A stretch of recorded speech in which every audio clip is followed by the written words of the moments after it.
Yeah, yeah, very different. And there's things that are not in there.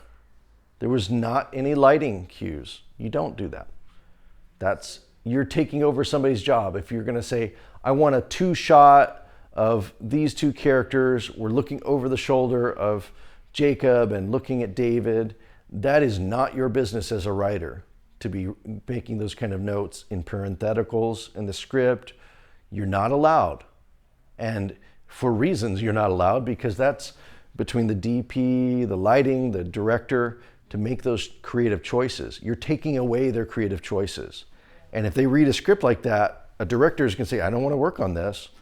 No, they're obviously micromanaging, taking away my job and my possibilities. So, you want to have dialogue and descriptions that leave enough room that they can invent something. And it gives them those possibilities to invent. But lighting cues is necessary. Day, night, interior, exterior. Okay. A warm amber light. You might be able to say that, which means there's probably a lamp. A lamp is beside the bed as David enters the room or something like that, In the shadows, a head pops up. Grandma yells at Mom, why are you making him do all this stuff, when they're in the middle of praying, trying to get him to pray.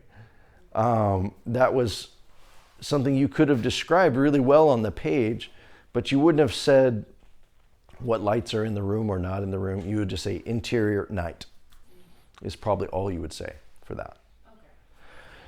Okay. So you leave room for lighting. You leave room for sound. You would describe the sounds, the whoosh, whoosh sound. But the way that they would actually do it, they'll come up with that. You're not going to do deep descriptions of music.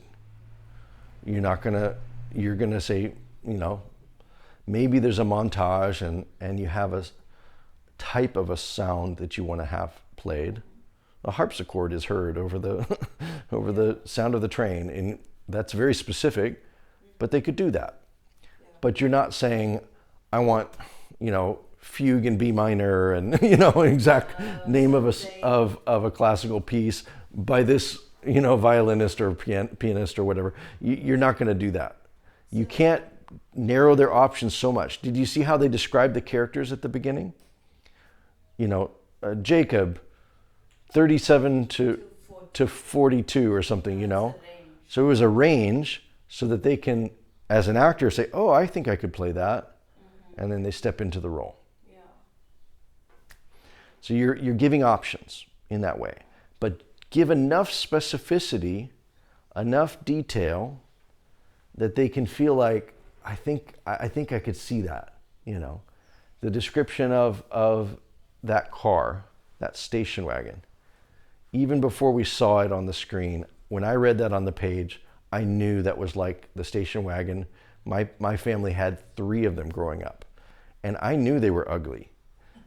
We were years later than this movie was being talked about, and we still had these ugly maroon station wagons that you could fit 3 boys and mom and dad in and drive all the way to California back and forth in them, but they were ugly.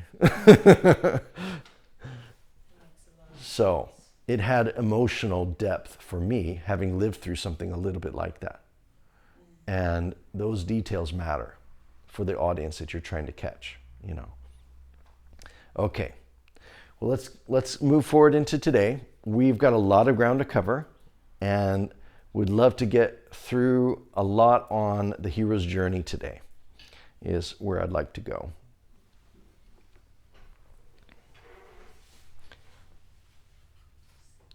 So, hero's journey, the monomyth, written about by Joseph Campbell and further unpacked and discussed by many other writers and screenwriters. And we realize that this is based not just on Western culture, but it is crossing all the different continents, places that we have literature, storytelling, and the oral storytelling tradition of Africa is very closely knit to this. And so you have the Sundiata Keita from Mali, and it follows beat for beat with the hero's journey of an ordinary world, a disabled boy. He's called to destiny, exiled, therefore leaving the ordinary world, faces trials, and then has a triumphant return. That is the hero's journey. You go out, you face all that, you come back, and you're changed. That is exactly the hero's journey. Here's a visual example of this. We heard a bit about this from, we saw this, I think, briefly during Lily's talk, but I want to give you the big picture of it before we go into the detail of it. So, on the surface of any story, you'll find characters, settings, conflict. None of these things are placed there by chance. Every visible element of a well-told story is there to illustrate a core truth about the world, a moral of the story. Morals are themselves expressions of that. Let me turn off that sound so we can talk. So behind every story, there is a moral, a theme, a core question that we're wrestling with about life and morality and hopes. You will have characters that represent core ideas that debate or conflict over that core question, that core moral or value. Each of the characters representing different values, like money can't buy happiness.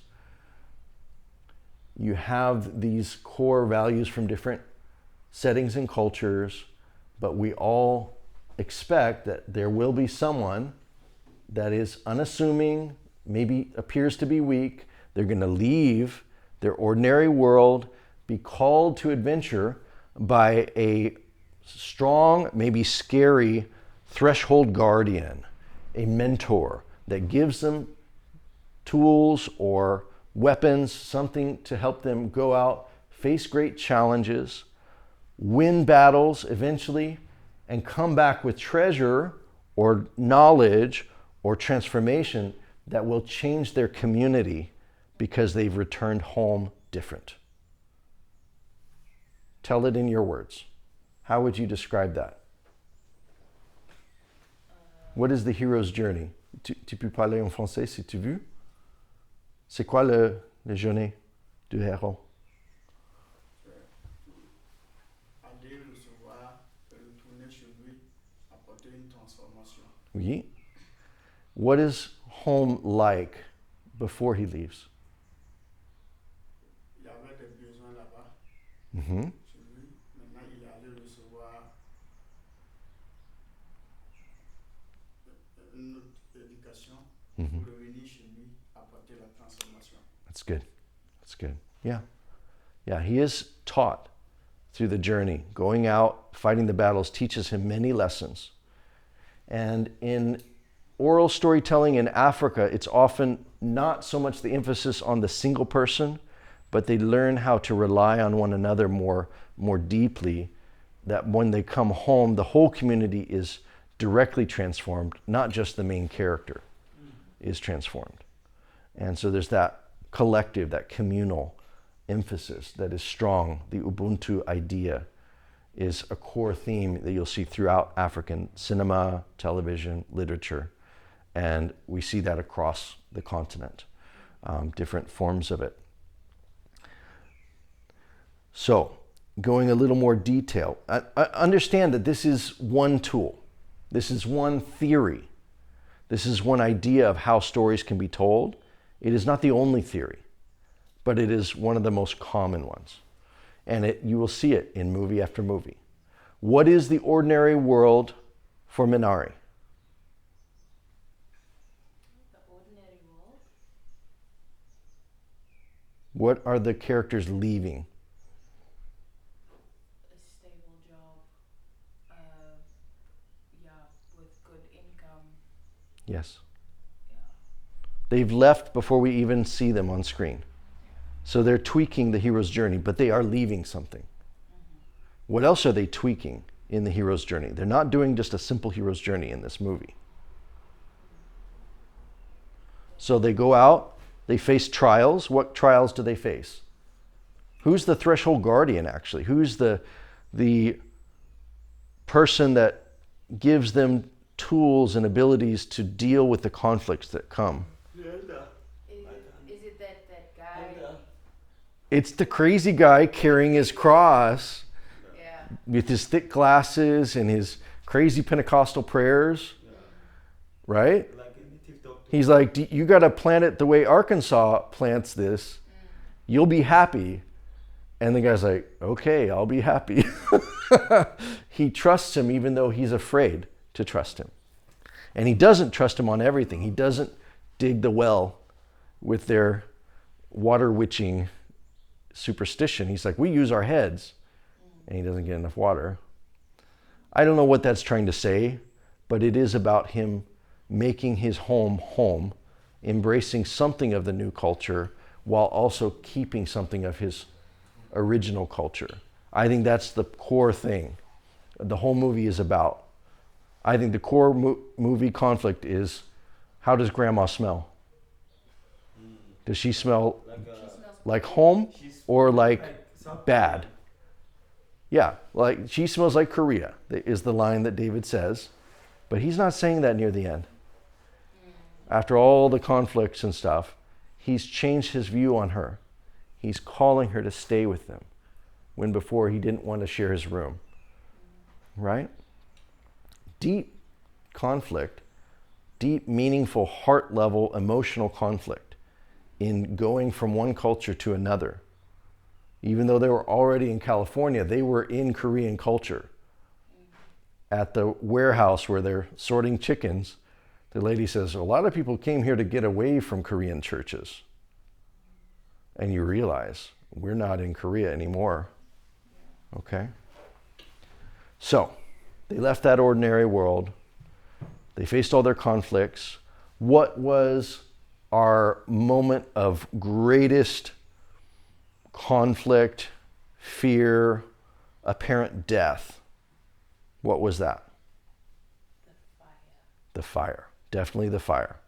As soon as Grandma lit that fire, I knew where it was going, and I didn't want to be taken there. I didn't want to watch. Yeah, I also did. I couldn't Yeah, watch either. it was painful because you think of how much is at risk if they burn down that farm. Yeah. So you've cared, you've invested, you felt like these are real characters, real people that my heart is connected to. And you get into that conflict. And when it looks like the mom is lost in the fire, I think is the pinnacle of what they call the dark moment or the cave that we will look at in the hero's journey. This is not the only way to tell a story. And so just as Minari is tweaking it and changing it, don't feel, like you're tied up in a rope for this, but that you are able to use it as a foundation, a structure for which you can decorate your house. What kind of paint do you want on your house? What kind of windows and doors? You can still make all those decisions, but you don't have to build a brand new house in a brand new way. You can see this monomyth, this hero's journey, as a foundation for how you would like to tell a story, and then change as you need to. But change for reasons, don't just change because I think it'll make me look intelligent or creative. There's a pride in that we'll look at. Let's look at it now. I gotta give you that. I like this goat, the rebel goat.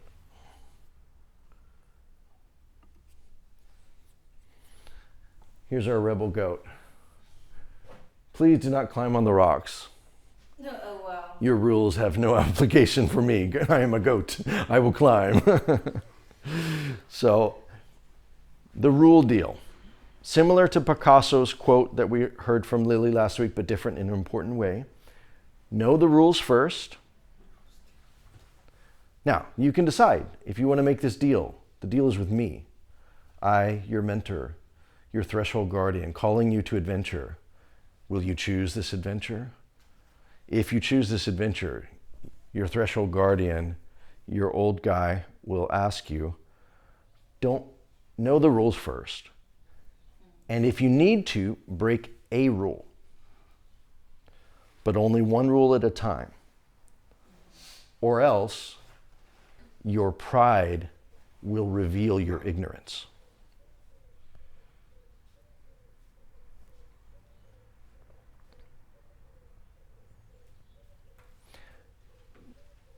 This is different from Picasso's quote that know all the rules like a pro so you can break them like an artist, because it's not based on pride.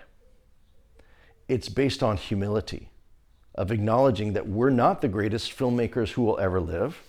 We are not the greatest artists in our own minds. We are servant communicators, storytellers for one who is greater than us. And we are receiving inspiration. And as we do, he can move things, he can change and remix all the different theories of how stories should be told. But I'm not going to do it to try to prove that I'm better than everybody. I'm going to do it because my creator gave me something to do that is important. And I want to do it to the fullest of my ability, whether that is to use the hero's journey, whether that is to use other structures and theories, or whether that's to make something completely unique.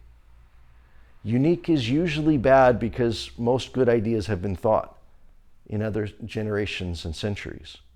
You're either unaware of history and literature, and you are just going to be echoing something that's already been done, or you're going to probably be making something bad. Now, I'm not saying there's nothing that could drop out of heaven that wouldn't be unique and new. You have an unlimited creative source in heaven. But if you think that your ideas have never been thought before, you are lacking humility. If you think that I can just not have a hero, not have a person who wants something in my story, and I will do the famous play called Waiting for Godot, where you have people that are waiting for Godot, and Godot never shows. And that's the story, that there is no story. And the meaning is that there is no meaning, and that we're all just waiting on this life for nothing. That hopeless, pointless existence is against what audiences actually desire in their hearts. And the pride of thinking, I will do something that nobody's ever done, actually they have already done that. But even if you were to think that you've somehow made it a little bit more different, you will ultimately be fighting against reality, fighting against the human heart's desire for meaning, for connection. We have felt needs that are real. And a good author will build their story around that rather than try to say that you don't need love in life. You don't need truth. Justice is just a construct. And justice is only about who has more power. Nobody wants to think that's true. There's people that believe that, but they want their stories to draw them to a higher ideal, a higher meaning. And you could have a character in your story that says that lie. There is no justice, there's just power. Who has more guns? Who has more muscle? That's all there is. But then you'll have a little David facing that Goliath. And they will prove that that theory, that idea, that moral is a lie. Because this other truth, this other moral, this other value is stronger, truer, more real, more meaningful. And even if I die facing that giant, I will die knowing that there is a justice on earth or in heaven. There is some justice, somehow. Even if I can't see it, there is something better. That's a story I think we could watch. But if you just watch the innocents being crushed over and over for an entire movie, welcome to depressive, artistic European cinema, but it's not going to be enjoyable. There's wonderful things in art cinema, there's wonderful things in European cinema. But that nihilist, hopeless view of humanity, I've seen enough of it, and I don't think it will change the world in any good way. And I don't think it will even entertain the world, because it's already been done. Your pride will reveal your ignorance if you fight against these realities of the rules, of the themes and stories that are universal to the world. Everybody holds to core ideas. Even far-flung tribes that have never heard anything of civilizations outside of themselves, they still believe in truth and lies. They still believe in a morality. They still believe that there's a creator. You will not find any villages anywhere that don't believe in those things. Even if their morals can be twisted in terrible ways, they will ultimately have a code, a morality, a way of viewing good and evil that is real. It's really only modern, arrogant thinkers that are trying to take away, deconstruct the idea of morality entirely. Most good stories built on morals. Maybe a bad moral code, but some kind of a code is there. Making every character do what they're doing and why they care so much about what they're doing. Is that helpful? Okay. The rule of rules. You can shake my hand if you want to make the deal on the rule of rules.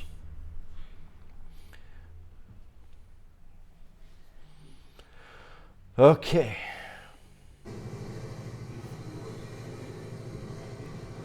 Okay, that's a little loud, Amazon. Here we go. Going a little deeper in the hero's journey. We have our hero in their ordinary world. Let's do this with the story of the prodigal son. Okay? He's in an ordinary world. What's this son's ordinary world? Lifestyle. It's a place.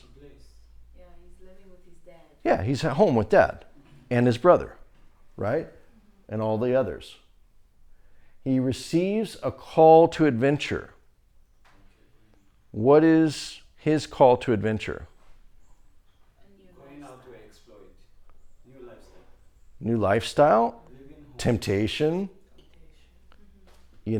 rebellion would be a motive. He's reluctant at first to cross the threshold. Crossing the threshold means walking through a doorway. So you open this door and you're afraid to go, but then you go. Like the image Lily shows. Yes, The image of the door. that's right. That's right. That's a perfect example of the threshold. There's not a lot of that. And you'll find that in the hero's journey. They'll skip things sometimes. So the prodigal son he doesn't seem very afraid of leaving, but he does have to count the cost. What does he do? He goes to the father and he says, what? Give me my inheritance. What does that mean?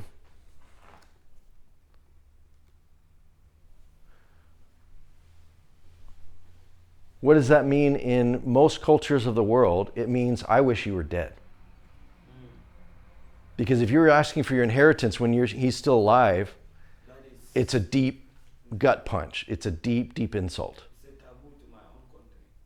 So would that be that way in your family? It's a taboo. Yeah, it's taboo. It's forbidden. You can't ask for that now. Generally, you cannot try that. It's pretty universal. And Jesus knows this. He knows his Hebrew culture perfectly. And he writes it into the story. Interesting, right? So he's against the values. This young man is going against the values of his whole community and his family to leave.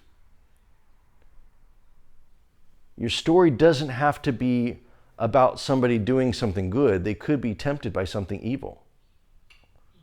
It's more interesting a lot of times, and it's especially good for comedy. Comedy is built around pain and mistakes. It's not built around shiny, happy people doing shiny, happy things. Okay?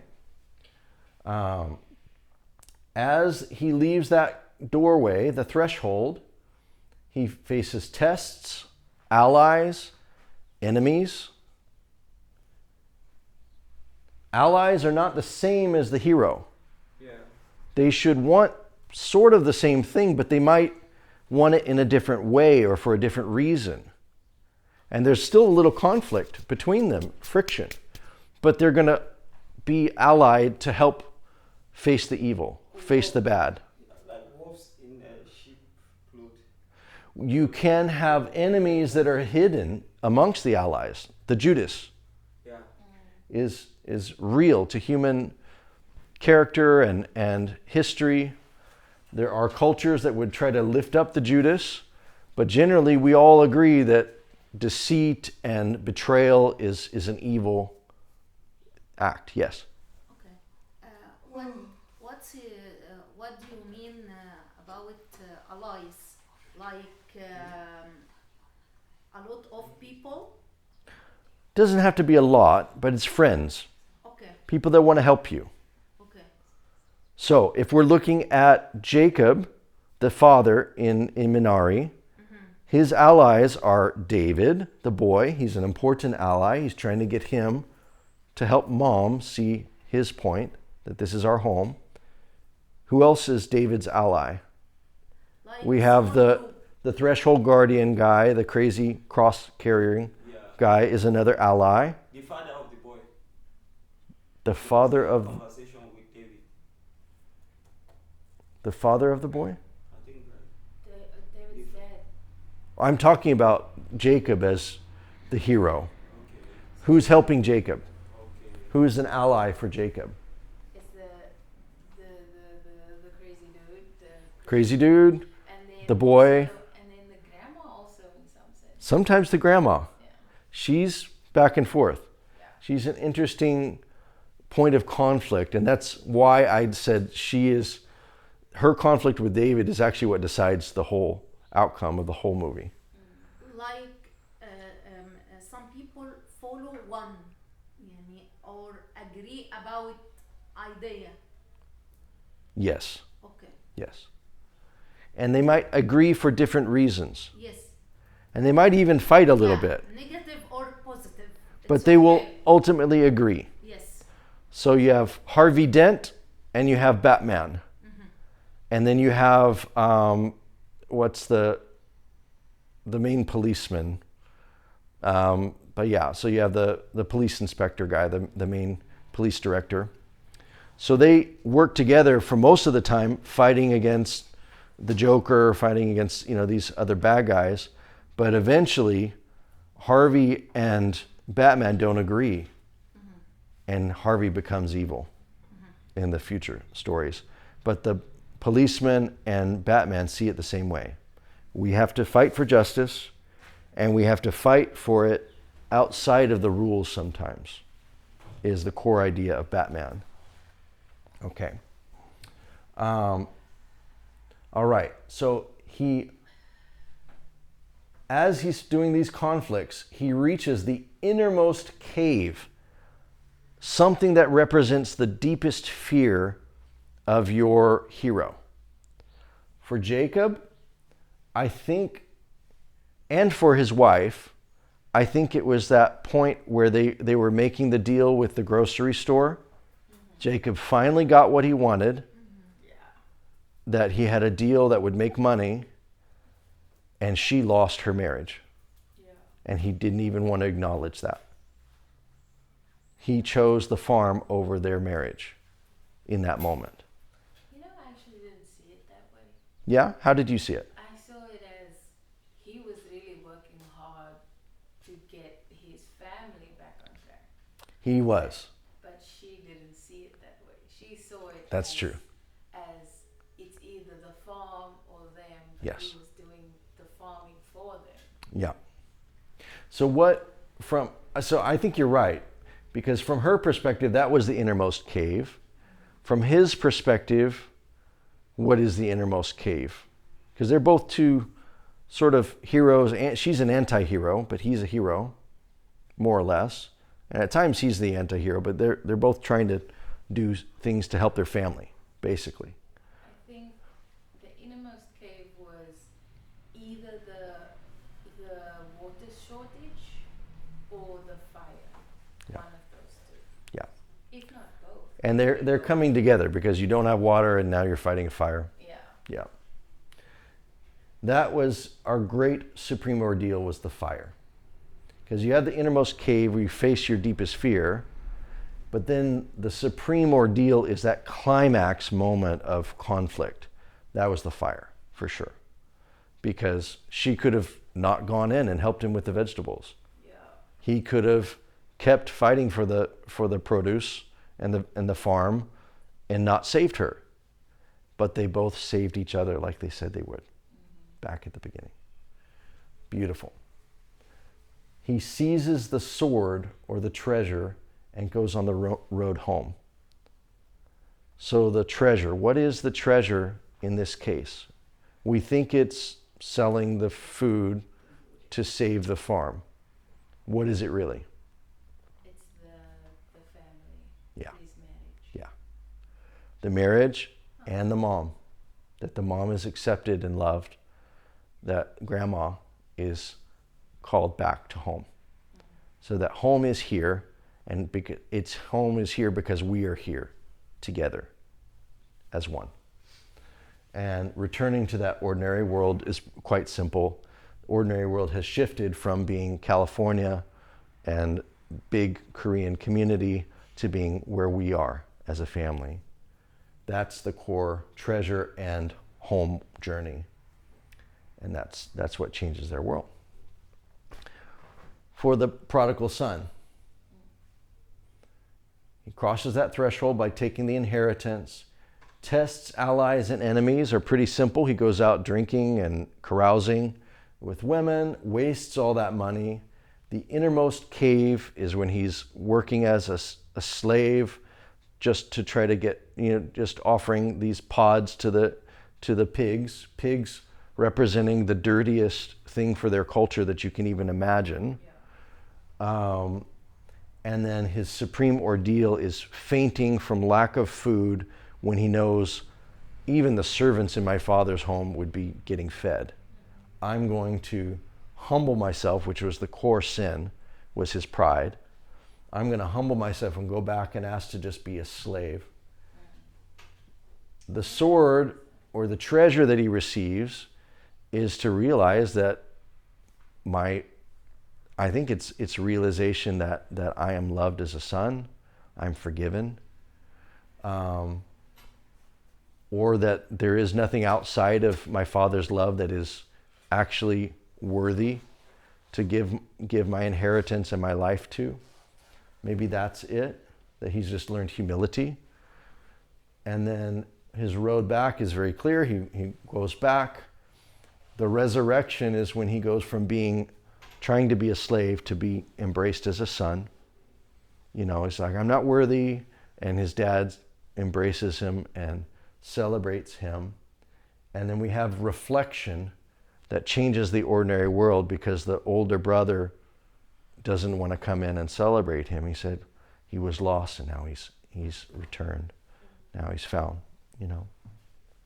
And so you have a shift in the family dynamic as opposed to who gets more stuff, who gets more love because they get more stuff, is a core shift that that Jesus is trying to undo in probably the Jewish people, but all people really, because we all think of the rewards from dad is the thing to go after, but it's dad.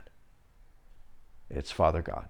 He is the truest treasure and love, and receiving his forgiveness and coming home is the only real meaning we could push for that's worth it in life. That's the real treasure. It's just to be restored to the Father. It's not the party and the fatted calf. It's not that. And he realizes that, I think. That's me transposing a lot of my thoughts on it. Did you have something? Yeah, I was going to ask, but I think it's a little bit clear. He wrote back and he returns to his ordinary life, whether as you touched that part, I was able to get the clarity to understand. Because they wanted to be similar to me initially. Yeah. He wrote back and he returns to his ordinary world with a treasure. So Yeah. I later got the clarity. Okay, Good. Yeah, very simple in Minari. It's the grandma walking with the grandkids back. That's their road back. Because she's the treasure, family is the treasure, and that home is being restored because we're going to be together. And ordinary world is different by far. Yeah. Great. So that's our big overview. You have this in story of Joseph. You have this in the story of, the first Star Wars. Many of the Star Wars in general has actually popularized this whole idea of the hero's journey. Because before that, it was thought about in some literary circles and somewhat known, but George Lucas basing his original storyline of Luke Skywalker and all of that around the hero's journey made the world understand, oh, this could work for my movie, this could work for my book, this could work for... And then they're consciously doing what was unconsciously being done before. You could miss some of the elements easily if you hadn't heard it more clearly described. But now they saw it in Luke and his whole journey. You see this in the Fellowship of the Ring. How many of you have seen The Lord of the Rings? Lord of the Rings, yes. Yes, one. Okay, I'm dying inside. I love you, but I forgive you. This is, please make this a part of your future, that you see The Lord of the Rings, greatest English literature of all time, I would say. And It's Tolkien, It's right? like a old Tolkien, movie, yes. but the way they act is so matured. it's definitely one of the most beautiful cinematic stories ever told. It's told with most lavish costumes, sets, props, With a good English. acting, incredible depth on every level of production. Graphics. And now here we are, like 20 years later, and it still looks Yeah. perfect. Like it's yesterday they did it. Exactly. And some things look better than modern movies by far because of the depths that they went to. And the message is Yeah. still new. Yeah. So I won't go through Frodo's hero's journey, but just understand that main character from the Fellowship of the Ring, he definitely goes on a hero's journey in the story of the trilogy as well as in the first movie. And so that is a wonderful example of that too. Let me see if there's anything else. David and Goliath.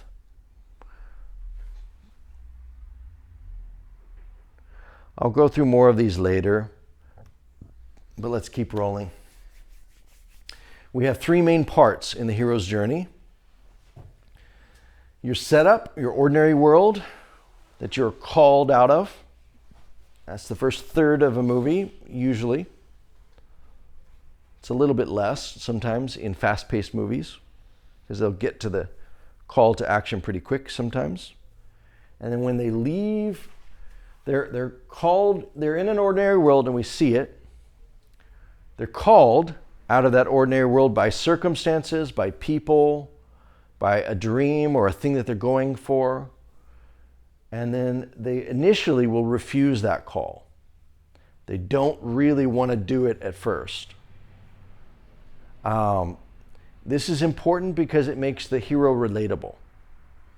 If your hero is already very humble, maybe it's not as necessary, but there's a refusal of the call in different ways, almost consistently across film and literature, where they're like, I don't think I should do this. This is scary. This is out of the ordinary. Why would I do that? And then they're confronted with a mentor. Obi-Wan Kenobi, shows up for Luke. And he's this old, wise person, kind of scary, that says, you could be a Jedi kind of a thing, right? And questions his ordinary world and calls him to join the resistance eventually. So that's Act 1, first part. Act 2, all the trials, the allies, the ordeals and conflict. You go on this road trip, this journey. You face this cave, place of deepest fear that represents your core hero's deepest fear. The ordeal, the battle, and then ultimately a reward of some sort is gained. So if we're to take that in the prodigal son story, we have his road of trials where he's wasting all of his inheritance. His cave, again, is that he is hungry and having to eat the pods, or wishing he could eat the pods from the pigs. Then he faints, loses all consciousness, apparently dead in his mind, but then he revives and is rewarded with the humility that I could go home. I should go home. And he makes the road back very clearly, resurrection or transformation of some sort on that road back, that he's come back different, no longer demanding his inheritance, but willing to even be a slave.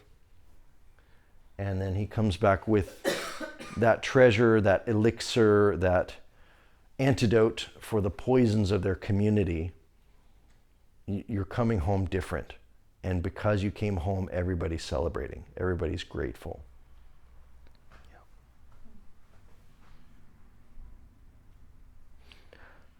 I'll give you these notes, but it's good to write it down. The movement of your hands, just to write things down, helps cement it in your memory. You need to be more fluent in these ideas than just, I studied for a test once. You need to be able to refer to this on a film set at any point discussing a story. If you don't know what an elixir or a cave or an ordeal or any of these things, you will be considered ignorant. You will be considered uneducated for film if you don't understand this. Okay? And I'm your teacher, so then it will be my failure. Here's another way of seeing it.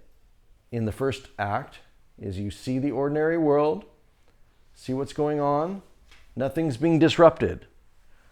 If you're looking at an old Western, this would be, this dusty old Western town, the creaking doors and horses coming up and being tied up next to the saloon.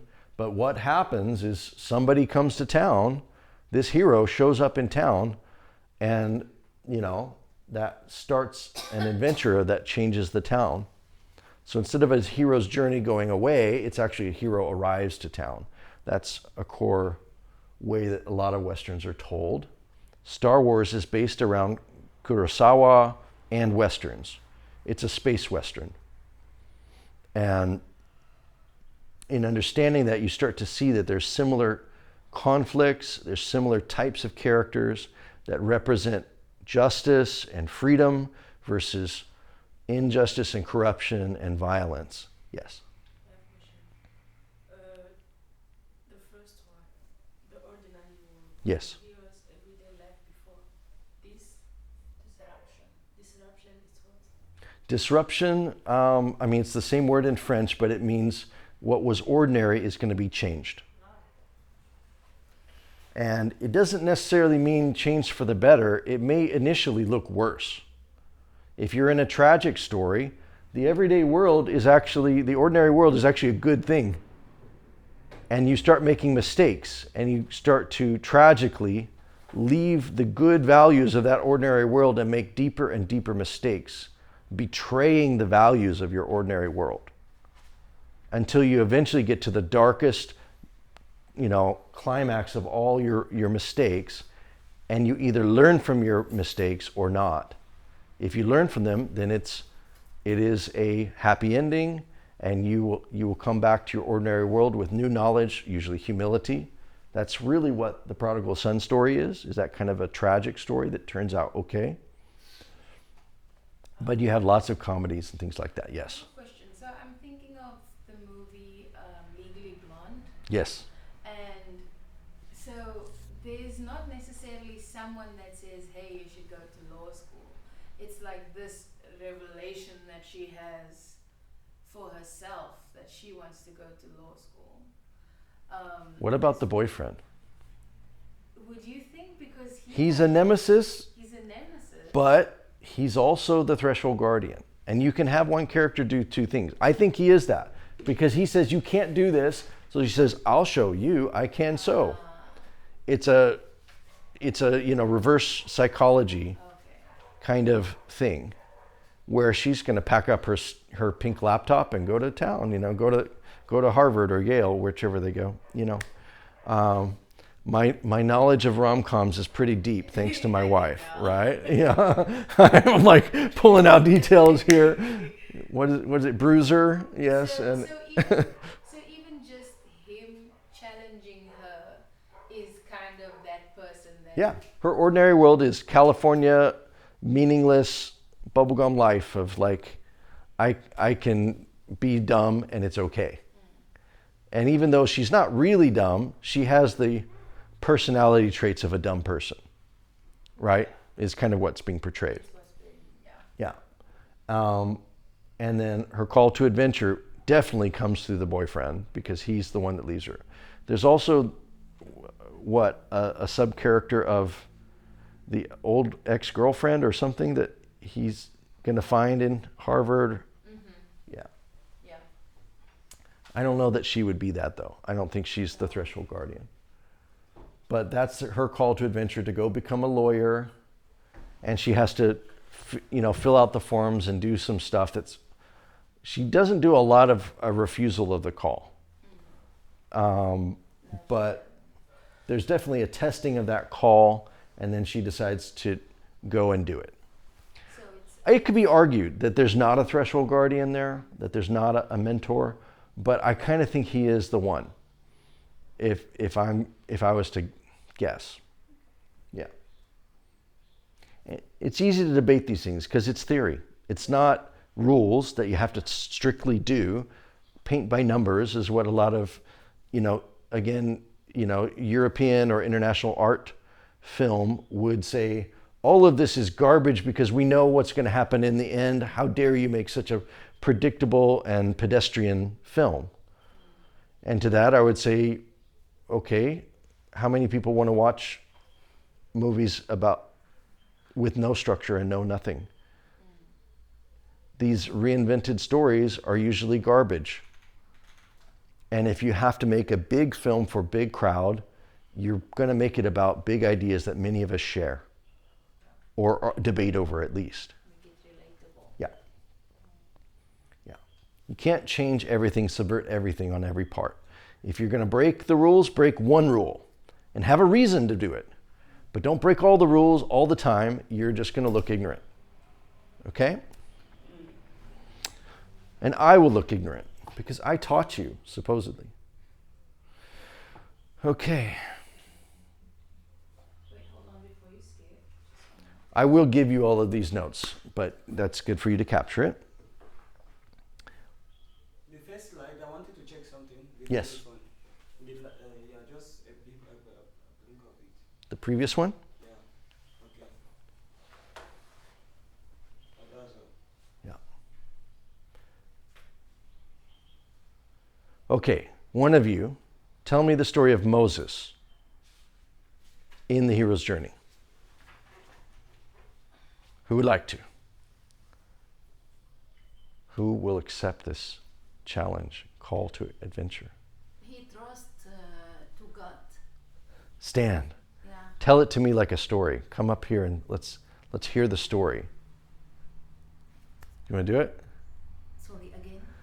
We're telling the hero's journey for Moses. Yeah. Come and tell the story in a simple version. Do you want to? I'm making it too complicated. Go ahead. What were you going to say? He has message from God to people. Sure. Yes. Okay. But earlier, what is his ordinary world? What's the setup Yeah, for Moses? In desert Yes? and hard. It's very hard. Some people, but major, don't trust him, and Pharaoh is Confrontation. That's where confrontation. he's facing Pharaoh. Yeah, Pharaoh. Mm-hmm. Yeah. Pharaoh against to him all the time. Mm-hmm.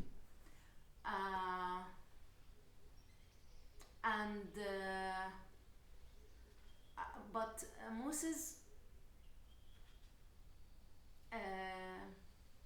going, يعني, keep headway in headway. Yeah.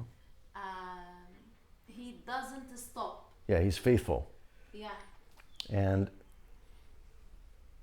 when does it seem like he's lost everything? Last. When does it seem like he's going to be dead and that the whole nation is going to fail? When is that moment where we have the greatest ordeal?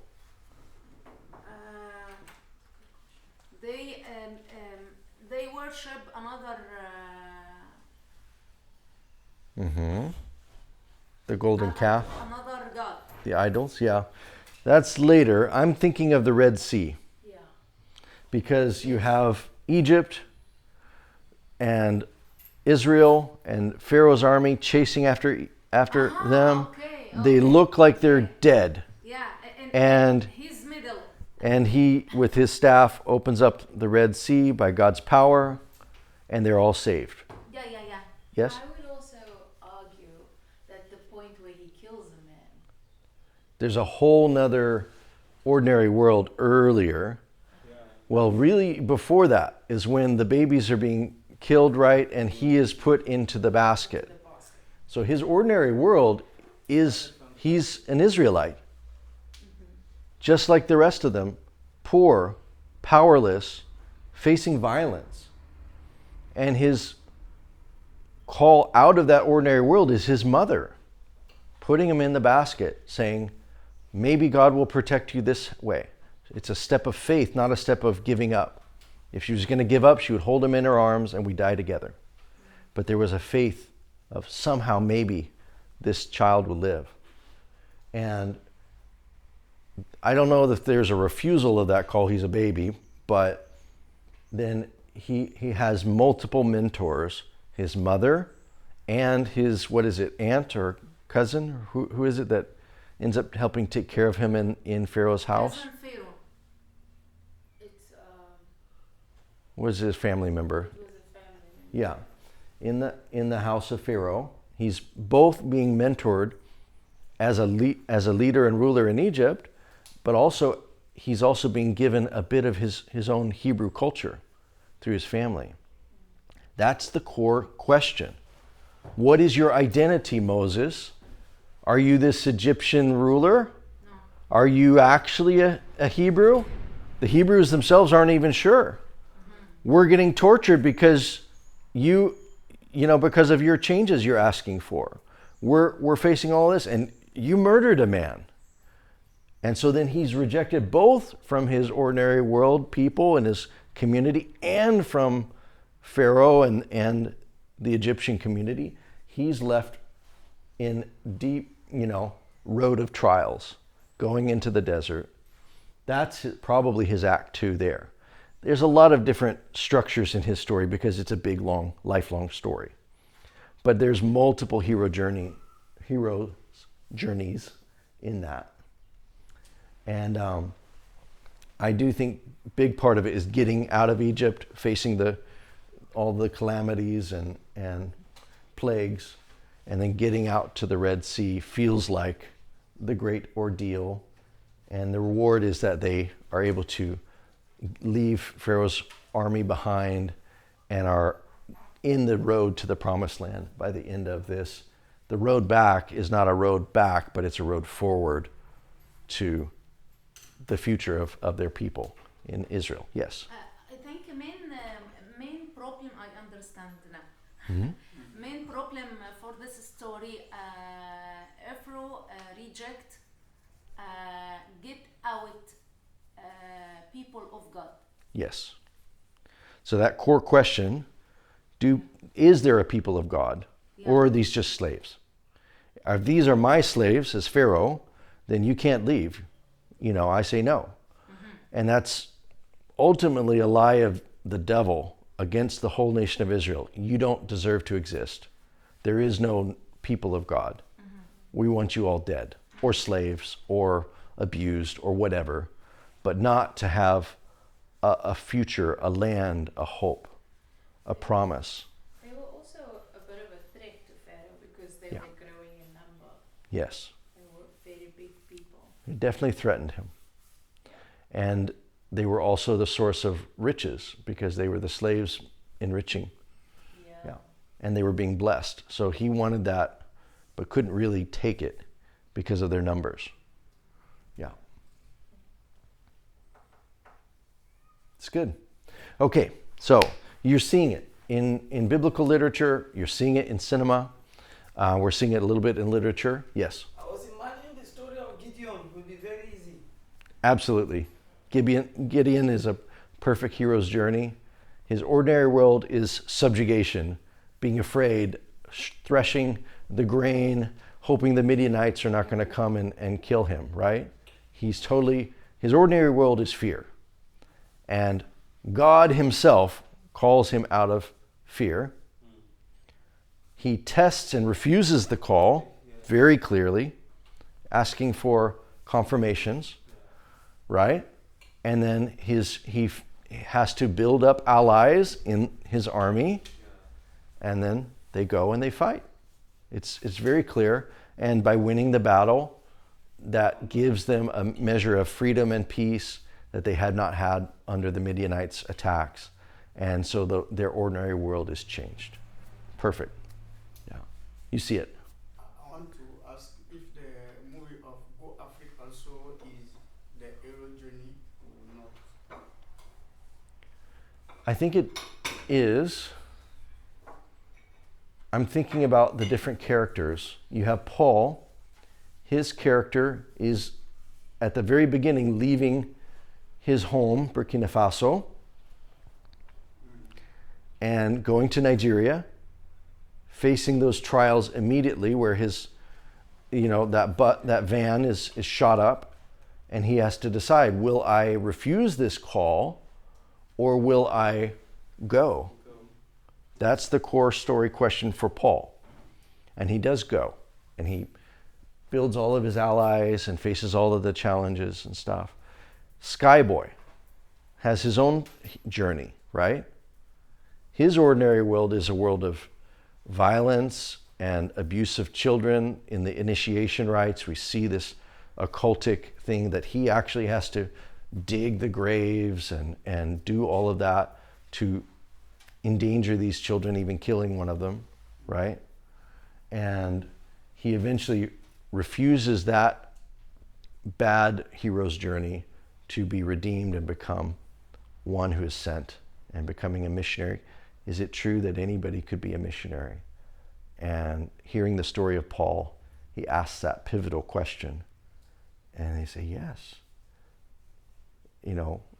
And so his journey out of his ordinary world of violence to a redeemed, world as a missionary is another hero's journey that's in the film. Then you have the woman of honor and Joy and her story, from being a victim to becoming one who is powerful enough to forgive her abusers in a form of reconciliation. She's able to forgive the violence that was done to her, the tragedy and injustice, and then to take the power of being able to choose to forgive and to choose hope and to choose a better, future for them.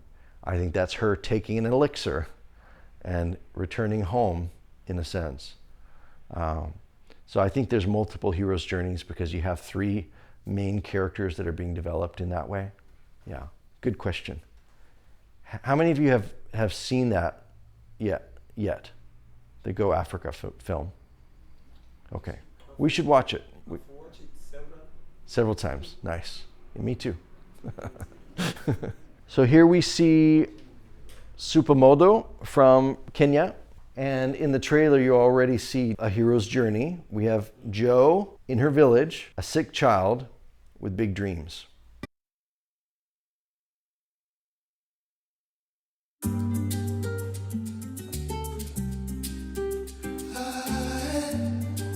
Lakini utamwambia nini?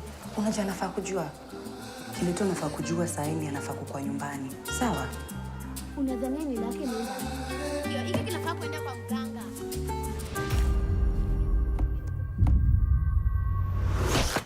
Gang, umebust ball. Manzi inahitaji power zako. John is special. She's a little superhero. She's a little girl. Naona tumfanye kitu.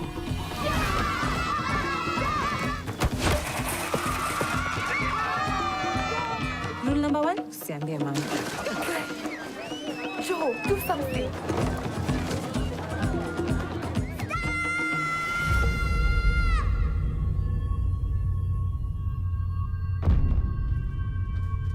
Rudisha bag ya sister yangu. There's no harm in a little pretending.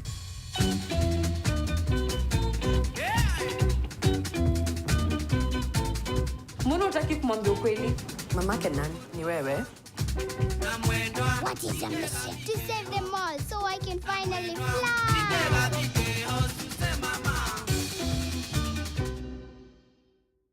What do you think her journey is? Where is she trying to go? What is coming against her? What is that journey for her? So she is financially poor, but relationally rich, because that whole community cares about her enough to pretend. What's the harm in a little pretending? Is a core story question that is probably going to be the core question of her life journey in this. Is she going to be harmed or helped by believing she has superpowers? It's probably a question about belief in yourself. There's a core value in humanism, a modern value that you can be anything you set your heart to be, your mind to be. And I think that that is the core moral of that story. We would have to watch it to see. Maybe that core, value is tested or questioned, but I think that's where it's going. I don't share that belief. I don't think we can all be astronaut, president, superhero, doctor, I don't think we can. I think we can be anything that God says I can be. But that false humanistic ideal is untrue and harmful to people's development eventually. But there is a core idea that they're kind of twisting is, should I believe in something? Is what they're trying to get at through believe in yourself. So when we see movies, even heartwarming, enjoyable, not profane, not sexual or violent films, sometimes you're going to turn off your filter and stop thinking about your worldview that is rooted in who God is and what He's spoken in His Word. Just because a movie doesn't curse at us or offend us doesn't mean it's true. You got to question, you got to look at the worldview that's being presented to you in every story. And it's okay to enjoy the story, but if you're going to be changed by it, be moved by it, discern. When is it really affecting me or not? What is it that's affecting me in this story? What is it about me that wants to believe this lie? Is a really good question when you're being confronted with stories that are subverting biblical truth. Okay? Almost every movie subverts biblical truth. I'm not telling you not to watch movies. I'm just saying we watch critically while thinking about it and sorting it and comparing it to Scripture, to our lives, to our deepest values. All right. As we go into the middle part of the hero's journey, you start to be tested, forming allies and finding new enemies. If you're going to change the ordinary world, somebody's going to be upset by that. And we are unaware of the stakes sometimes as the hero. He doesn't really know what's going to be unleashed if he goes into that cave or if he faces that person that is enforcing the bad old ways. Maybe he is going to be challenging that and going to unleash a whole bunch of bad guys that are going to come after him. Maybe he fights the little bad guy, but then eventually you find out there's a big boss that if you touch him, you're going to have to eventually face the big one. This is common where you're building higher and higher risk in this stage of the story. Even though you chose to go on this adventure, you didn't know how bad it was going to get, right? And it gets worse until you get to the innermost cave, the picture of their deepest fears. It could be a literal cave, like in, the Fellowship of the Ring and the Lord of the Rings, where you have Frodo going into a cave to fight a spider, right? And he appears to die in the ordeal. He looks like he's dead. We're going to get into these two archetypal story types. You have mountain peaks, and then you have what we call a valley or a hinge story. That, I think, is a hinge. All right. As we go into the middle part of the hero's journey, you start to be tested, forming allies and finding new enemies. If you're going to change the ordinary world, somebody's going to be upset by that. And, we are unaware of the stakes sometimes as the hero. He doesn't really know what's going to be unleashed if he goes into that cave or if he faces that person that is enforcing the bad old ways. Maybe he is going to be challenging that and going to unleash a whole bunch of bad guys that are going to come after him. Maybe he fights the little bad guy, but then eventually you find out there's a big boss that if you touch him, you're going to have to eventually face the big one. This is common where you're building higher and higher risk in this stage of the story. Even though you chose to go on this adventure, you didn't know how bad it was going to get, right? And it gets worse until you get to the innermost cave, the picture of their deepest fears. It could be a literal cave, like in, the Fellowship of the Ring and the Lord of the Rings, where you have Frodo going into a cave to fight a spider, right? And he appears to die in the ordeal. He looks like he's dead. When this was in the, 1980s and these books were being originally released, people didn't know how it was going to turn out.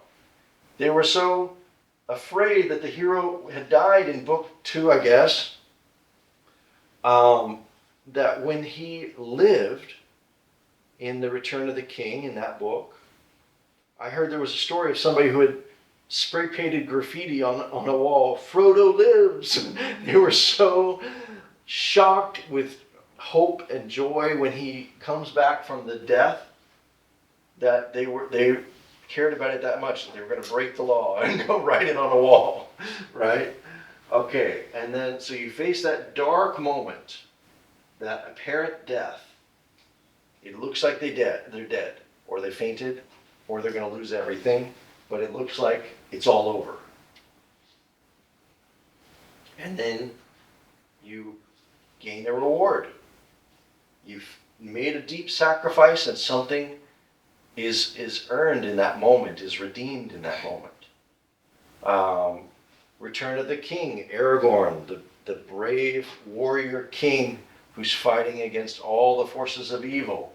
He seems to, in the second movie, be killed and dragged off a cliff by these monster dogs that the enemy army is fighting with. And it looks like he's either drowned or been killed by falling off this cliff. And then the screen goes dark and we go to other story. But when we come back, we can't tell. Is he in heaven? Is he dead?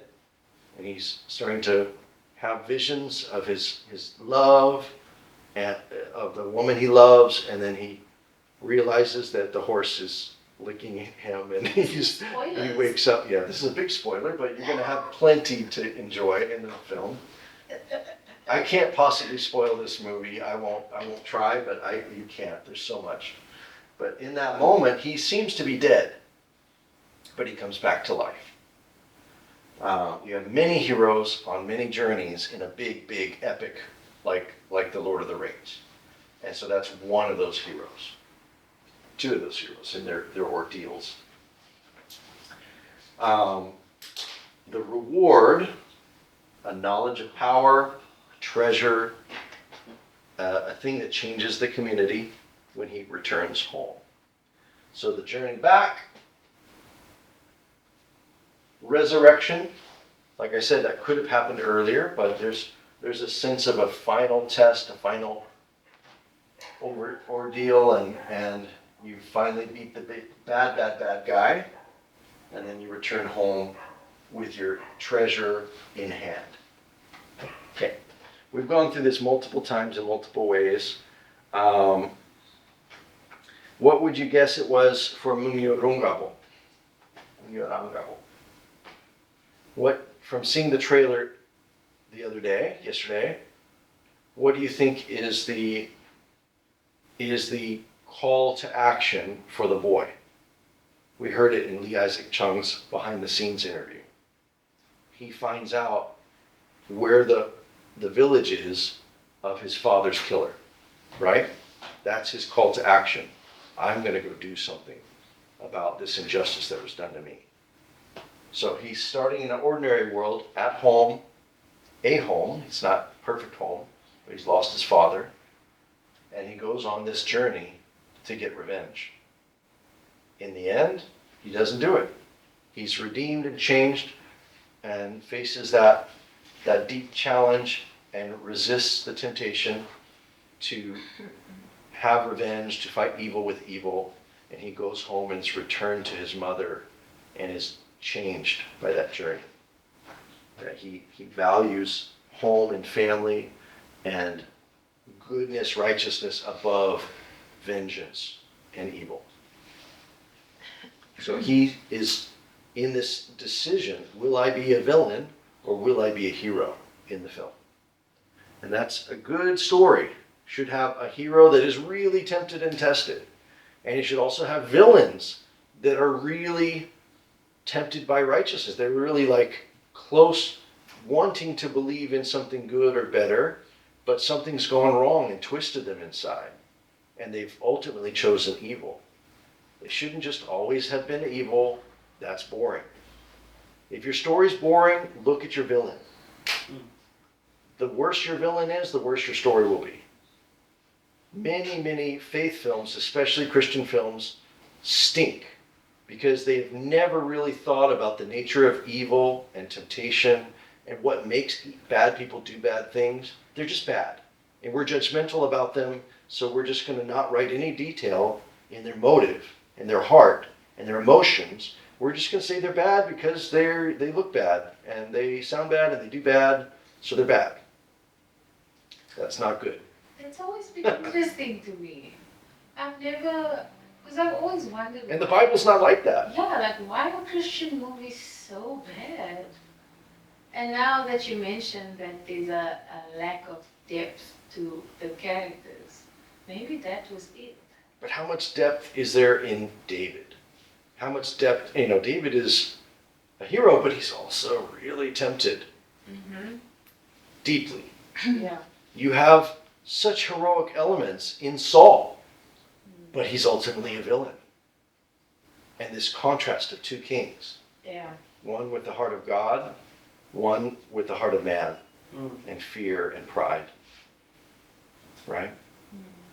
What do you mean about bad movies, Christian movies?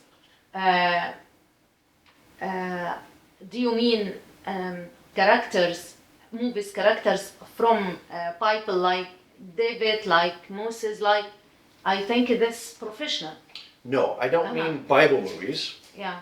Because that's a whole genre now. Yeah. I mean Christian movies made by Christians for Christians are usually weak.